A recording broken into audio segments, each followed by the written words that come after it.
You are Locked On Lions Postcast, part of Locked On Sports Detroit on the Locked On Podcast Network. Your team every day. Hey, how about it? 9 straight. That sounds pretty good. 5-0 on the road. Lions control this one, you could say, from start to finish. 24-6, the final over the Indianapolis Colts. 9-1 on the season, a perfect 5-0 on the road. Welcome in to a live Locked On Lions postcast. I am your host, Jake Riepma. You can follow me on Twitter at Jake_Riepma. Who am I? Formerly with 97.1 The Ticket, the Lions flagship. Now with Locked On Sports Detroit, and fired up to be your post-game host, your destination for all things Detroit sports on the post-game side of things here on Locked On Sports Detroit. So if you haven't yet, make sure you subscribe. It's free. And as always, it's a part of the Locked On Podcast Network, your team each and every day. You can get us anywhere you get your podcast, and of course, free and available on YouTube as well. Shout out to Matt Derry on Locked On Lions. Loved listening to him all week long, getting us ready for this Lions and Colts game. And this is just your instant reaction show. And together, it's all a part of the Locked On Podcast Network, your team each and every day. Today's show is made possible by FanDuel. That's right. You can win big with FanDuel. The live Locked On Lions postcast is brought to you by FanDuel. Start the season with a big return on FanDuel. New customers can place a $5 bet, and you'll get started with $150 in bonus bets if you win your first $5 bet. All you have to do is visit FanDuel.com to get started. Now, you look at this matchup, and obviously the Lions, a heavy favorite on paper, and they went out and played that way. To the Colts' credit, I think their game plan initially, offensively, was really, really effective. I tweeted this out. I think if you follow me on Twitter, at the beginning of the game, it just became so apparent that they wanted to run Anthony Richardson and utilize his ability to put the defense in compromising situations with his ground game. And, you know, you take a lot of hits doing that if you're the quarterback, but that opening drive, it was effective. The Colts drive all the way down, but to the Lions' credit, they held them to a field goal. And when you look at the play-by-play where you can look at each and every drive with the Colts, they open that first series with an 11-play, 61-yard drive that chewed up 6 minutes, and with the Lions holding them to a field goal, and then following that going, they did get a couple of first downs, but still punting the ball back to Indianapolis. At the early part of this game, if you're the underdog like the Colts were, they set the tone in the correct way, kind of giving themselves a chance to settle into this game, utilize ball control, and so on and so forth. But as the Lions have been in the second quarter all season long, where they've outscored their opponents by better than 100 points. The Lions went to work in that second quarter, outscoring the Colts 14-3. There was the 9-play touchdown drive where and I tweeted this out as well, but you start to get those big fellas up front leaning on guys, and the tandem of David Montgomery and Jahmyr Gibbs, Sonics and Knuckles. I mean, it's going to sound like a broken record because we say this every single game. It's a cheat code. It really is a cheat code and a recipe for success offensively, and just a wealth of riches on the offensive side for Ben Johnson to work with. And that first touchdown drive, an example of that, it all culminates with the touchdown on the ground for Jahmyr Gibbs, and what a game he had with the 2 touchdowns.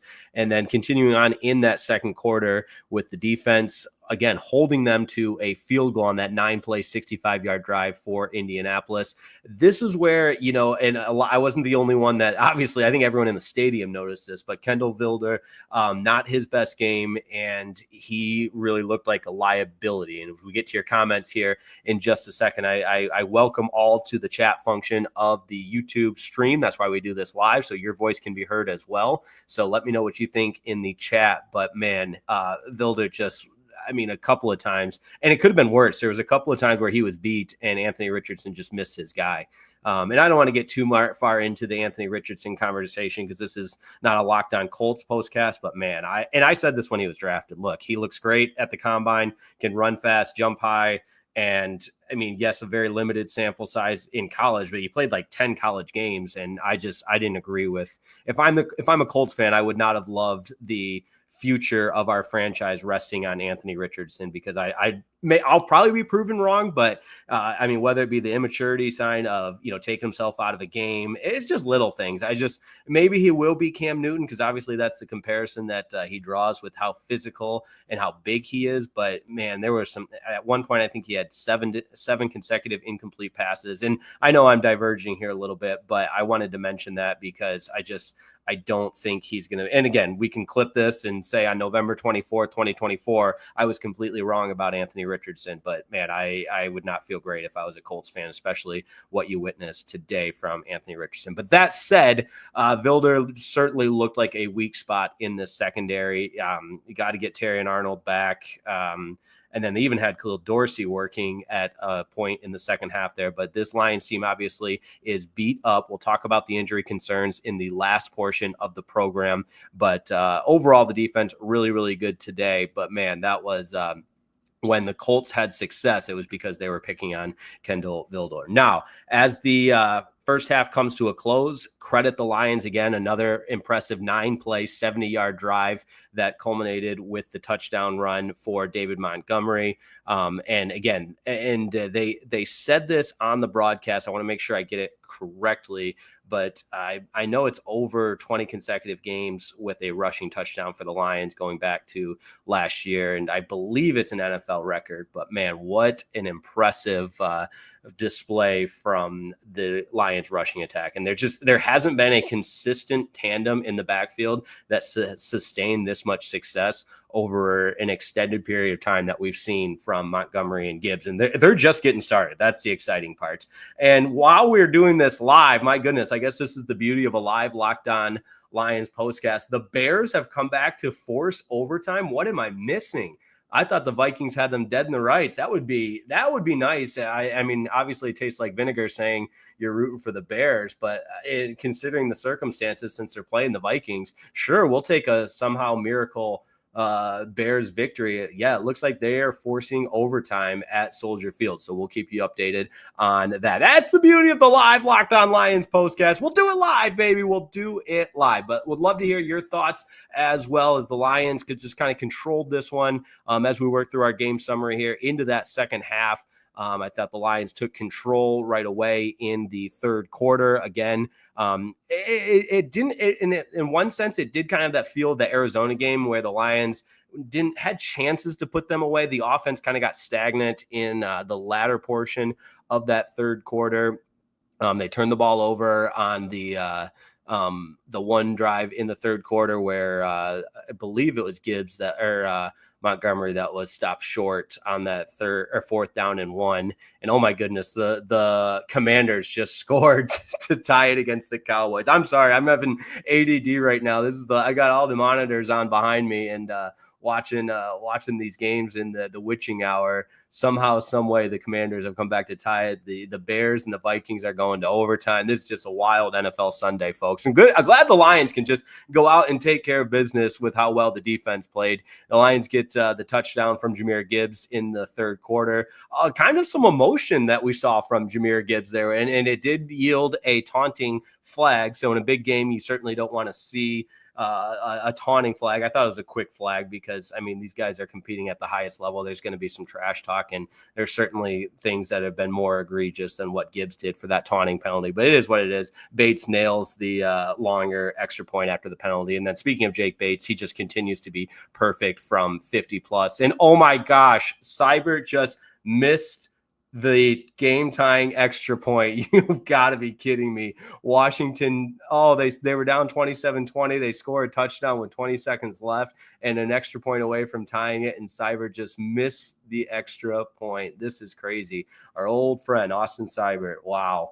This is just, NFL, any given Sunday, right? We love that cliche. But appreciate everybody tuning in. We're going to get to your comments after the Lions now moved to 10-1 on the season. Jahmyr Gibbs with the 2 touchdowns. Obviously, a quick turnaround for the Thanksgiving game that is coming up on Thursday at home against the Bears. The Bears in overtime against the Vikings right now. But what a day. I mean, 5-0 on the road to start this season, 9 straight wins, another Lions takeover. If you were at Lucas Oil Stadium, would love to hear from you, because I've seen all the videos. I've heard all the chants. I've heard how much of a sea of Honolulu blue it was. That stuff's awesome. I mean, this team truly is clicking on all cylinders and thriving. And it certainly has never been this way in my lifetime. It's been a really long time, and Lions fans have stood the test of time, and those that have stayed have been rewarded with one of the more dominating starts to a season in all of NFL. I mean,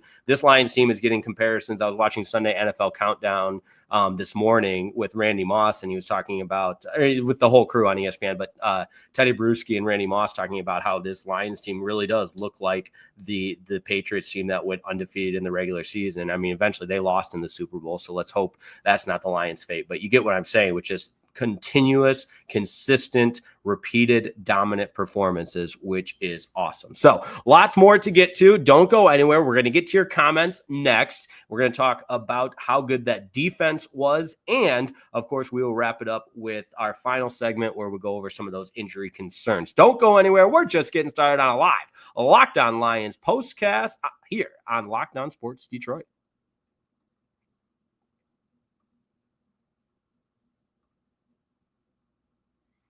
Hey, this episode of the Locked On Lions postcast is brought to you by Hillsdale College. Listen, time is the most precious commodity that we all have.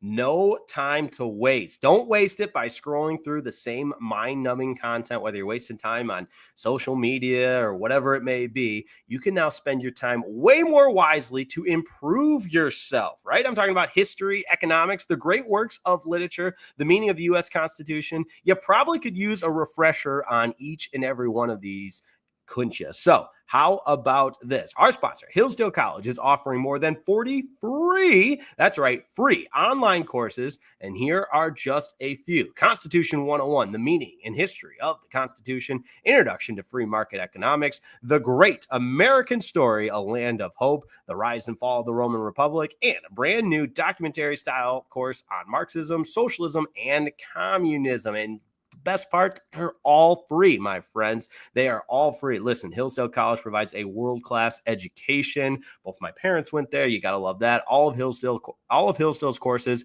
are self-paced so that you can start whenever and tune in wherever. Plus, you can go deeper with readings, quizzes, discussions, or just enjoy the lectures. So go right now to hillsdale.edu/lockedon to enroll. There's no cost. And if it's easy to get started. It's hillsdale.edu/lockedon to register. Hillsdale.edu/lockedon to register for those free courses. This episode of the Locked On Lions postcast is also brought to you by Prize Picks. The most exciting way to play daily fantasy sports is on Prize Picks. And ladies and gentlemen, Prize Picks, the community is growing and growing because it's simply the best. We're talking over 10 million members and billions of dollars in awarded winnings. Prize Picks has made daily fantasy sports accessible to all. And here's how it works. You simply pick more or less on at least 2 players for a shot to win up to 100 times your cash. Voila. How about that? Prize Picks is the best way to get in on the action. It's available in over 30 states. That includes California, Florida, Georgia, and Texas. And what I love about Prize Picks, it's the only real money daily fantasy platform with an injury insurance policy. So if your lineups stay in play, even if one of your players gets injured, if your player leaves in the first half and doesn't return, that's right, Prize Picks has got you covered because they keep your lineup alive. So how about that? Prize Picks now offers Venmo for quick and easy deposits and withdrawals into your account this season. Sign up today, get $50 instantly when you play just $5. You don't even need to win to receive the $50 bonus. It's guaranteed. How about that? Download the app today. Use code LOCKEDONNFL to get $50 instantly after you play your first $5 lineup. That's Locked On NFL when you download the app.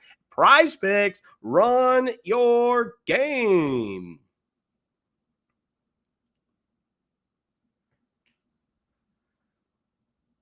All right, second segment of the program. And again, I apologize. It's that time of the NFL afternoon where games are ending, going into overtime. We're all over the place. So if you're catching the audio-only version as opposed to the live version, you're probably thinking, yeah, I know what happened. You don't need to keep me updated. So I apologize for that. But man, what a fun afternoon watching this Lions team dominate. It's the most bizarre feeling. It's so brand new, at least for me and every other Lions fan. We just wake up expecting to win, and man, it feels really, really good. But let's get to some of those comments. I've waited long enough because, man, this is a fun team to talk about, so we should. So go ahead and use that chat feature right on the YouTube comments there, and let's get after it. As the Vikings nearly cough it up in overtime. I think they fell on the fumble. Teddy Roll leaves us off. 4 of our last 5 games have been second half shutouts. Simply amazing. Go Lions. Absolutely. And that's where we're going to go in the second segment after the comments is how good Aaron Glenn's defense has been. And I love the shot of him towards the end of the game, just sitting back, legs crossed, got the glasses, the play call sheet, and just a satisfied effort from his defense that once again were spectacular. Another defensive shutout. Demetrius McNeil, one of our regulars. That's 2 weeks in a row. The Lions defense has kept the opposition out of the end zone. Lions about to go 11-1 after Thanksgiving afternoon. Question is, can they break the Thanksgiving jinx? Yeah, it's been way too long since the Lions have won on Thanksgiving, and the Bears coming in, you got to feel good about their chances there. There is no doubt about that. My man, Jeff Wilford, shout out to him. He used to cut my hair. What a guy. What a guy. Great win. McNeil deserves a game ball. Yeah, he made Anthony Richardson's life hell. And really, I thought it was one of the better efforts from the defensive line post Aiden Hutchinson injury, and you feel really, really good that it was, whether it was Pascal, whether it was Aleem McNeil, they were really, really good. And I should pull up the box score here to tell you exactly how good they were, but I just felt like they really, really forced a lot of pressure on Anthony Richardson. And I talked about his struggles, but man, the defense was a huge testament to those struggles. But, they were able to get 6 quarterback hits on him. And, a couple of those didn't, the one in the end zone, I thought for sure McNeil was going to bring him down. And then they had the one forced fumble that McNeil had. But yeah, his motor just kept going and going and going, which was great to see all the way around from Aleem McNeil. I completely agree on that one. R1 VJ4 says 10-1. There you go. A Bears win would be nice. It absolutely would be. I'll keep you updated on that. The Vikings did recover the fumble. The Bears were punting to the Vikings. Punt returner nearly fumbled it, but he jumped on it. So there you have it. Vikings with the football as TJ Hawkinson makes the catch. Our old friend TJ Hawkinson that said he wanted to be playing meaningful football. I think the Lions are playing pretty meaningful football there. Stephen Andrews, game way closer than scores show. If we play like that against real teams, they will go down. I'm not so sure if I agree with that.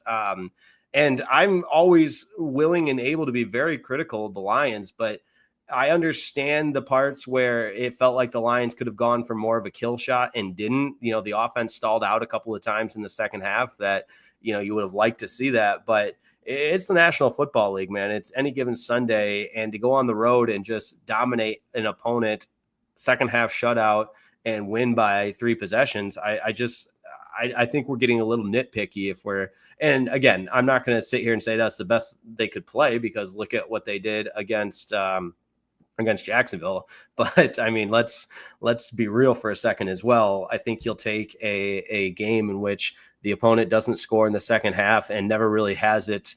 That was 21-6 and then 24-6 in the fourth quarter. I don't know what more. Could they have been a little bit more explosive on offense? Yeah, absolutely. Did Goff play his best? No, he missed a couple of throws here and there. But at the end of the day, they took care of the football. They did not allow the opponent to score. So I listen, and I'm always for conversation. I'm always for arguing. That's why we do this. But I find it a little bit difficult to look at this team. You go up and down the team stats, whatever it may be. 390 yards of total offense. They've been better than that total in totality before. 253 yards passing.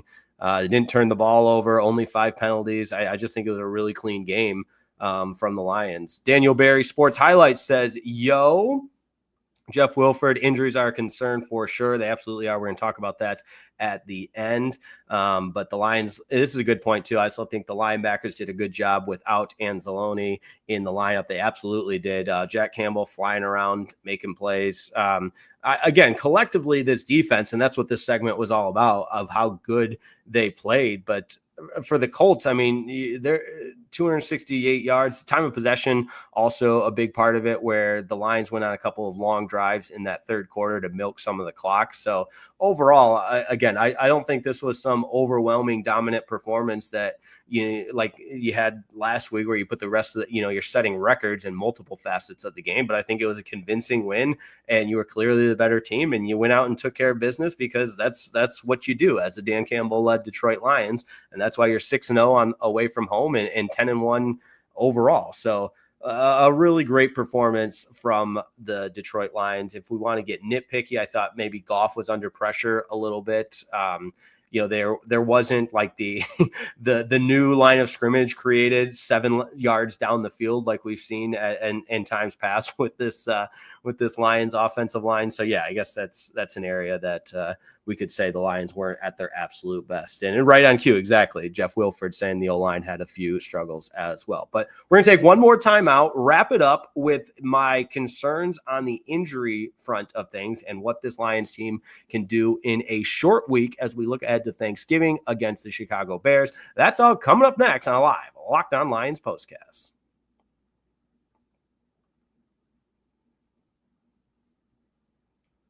Hey, the Locked On Lions Postcast is brought to you by FanDuel. My friends, FanDuel is ready to help you tackle the NFL action with America's #1 sportsbook. That's right. Right now, new customers can bet $5 and get $150 in bonus bets if you win. The FanDuel Sportsbook app gives you everything you need to place live bets on the NFL all in one place. So when you get a hunch in the middle of the game, you can check out the latest stats, view live play-by-play, and so much more. It all happens on the same page where you place your bet. So just visit FanDuel.com to join today. FanDuel.com. Join today. You'll get started with $150 in bonus bets if you win your first $5 bet. That's FanDuel.com. Never waste a hunch and make every moment more with FanDuel, an official sports partner of the National Football League. All right, injuries and the way this Lions team is banged up. There is no getting around it. It's the National Football League. It's life in the NFL. And I think Jonathan Vilma's comments about how nobody's going to feel sorry for you is exactly that. Every team is dealing with injuries. So that's not to say the Lions are unique in this component of the point where they're at in the season. But obviously no Alex Anzalone today. And you saw no Terrion Arnold as well. And we talked about where Kendall Vilder struggled in his replacement, and the Lions beat up in the secondary. But man, if Carlton Davis, it would look like a non-contact injury. So we'll hope he's okay. Khalif Raymond, another guy that went down. That's why you saw Amon-Ra St. Brown returning punts in the second half of this game. So you hope he's okay. Taylor Decker left this game. You hope he's okay. And then David Montgomery, I mean, he was back in there, but at one point had his shoulder pads off. So as it relates to this week specifically, with the Lions playing on Thursday, actually their next 2 games being on Thursday, because then after that, it's a home game again, I believe against the Packers, but it's on Thursday Night Football. Yes. So you got back-to-back Thursday night games, which just changes your routine. It changes your schedule. And so I think you might see, if I'm guessing, you might see a cautious approach on playing guys versus, letting them maybe rest a little bit longer, trying to get everybody healthy, which is certainly an uphill battle. But you hope that these injuries don't become the main, and there's always going to be injuries. I think that's, if you take nothing else away from this, that's why you have a roster full of depth. That's why you have the development of some of the reserves, and you hope that they can step up and, when their number's called, make the plays in all aspects. And I hate to keep hammering down on this, but with the exception of Vilder, I think just about everybody did that. I think the linebacking core did that. The defensive line has been doing that, going all the way back to the absence of Aiden Hutchinson and his injury. The secondary have had guys out, and they continue to battle through it, and that's what a good team does. So you battle, and everybody's dealing with injuries in the National Football League. It's a part of the game, and it's kind of that necessary evil or the ugly reality of all this. So that being said, I don't think nothing with it being this immediate after the post game, there's nothing imminent as far as a definite on the injuries front. We'll hear as more information becomes available. We'll keep you abreast on that. I know Matt Derry on the Locked On Lions postcast will on the Locked On Lions daily podcast, we'll certainly keep you up on that. Now, good point here in the comments from Jeff Wilford. NFL may possibly flex Bills game to Monday Night Football. That is a possibility. In fact, I was looking at the Lions schedule and thinking which ones could get flexed, and that one is at the very top of the list of the potential. And also on the flip side, the Lions play that Monday night game late in the season against the 49ers, who if they continue to struggle and if they're out of it, maybe that gets flexed out of a Monday Night Football game. I'm not so sure about that, but that Bills game, December 15th, right now it's scheduled to be the afternoon game with the Lions being at home, which, I would assume that's the Fox game of the week, so they probably wouldn't want to lose that. And to be honest with you, I don't know how all of that works as far as which games are eligible to be flexed and which ones aren't. So that being said, Vikings are driving in overtime. We don't love to see that. I believe the Bears have already had a possession, so the Vikings can try and set up a game-winning field goal here in a 27-27 all. Niners and Packers are underway in the afternoon slate. Of course, we'll be rooting for the Niners there to beat the Packers. But, man, if the Bears could somehow win this game in overtime, that would certainly help the Lions lead in the NFC North. But what the Lions can take care of, their play on the field, and my goodness, it was good again today. 24-6 winners over the Indianapolis Colts, 10-1 on the season, 6-0. I guess we didn't give you Jared Goff's numbers yet either. Again, not his best game, but, hey, he had 269 yards passing on 26 of 36. Didn't throw an interception, didn't throw a touchdown, had the luxury of such an effective rushing attack. And that's what we mentioned in the opening. But, man, Jahmyr Gibbs, 2 touchdowns on the ground, 90 yards. Montgomery just not as active, just the 8 carries, 37 yards. He did have the 1 touchdown. And even saw Craig Reynolds get in there with 1 carry and 6 yards. Jameson Williams with 5 catches. Amon-Ra St. Brown with 6 catches. Amon-Ra St. Brown with 62 yards. Jameson was 64. So just steady. More. It's just always steady. And there you go. TJ Hawkinson with a catch for the Vikings. That's going to put them squarely in field goal range. He's down inside the 15. And I think the Vikings can just milk this one out and kick a game-winning field goal. So we don't love that. But, oh, man, the Bears going to Bears, right? But as always, it is a pleasure to be on the air and on the Locked On Lions postcast.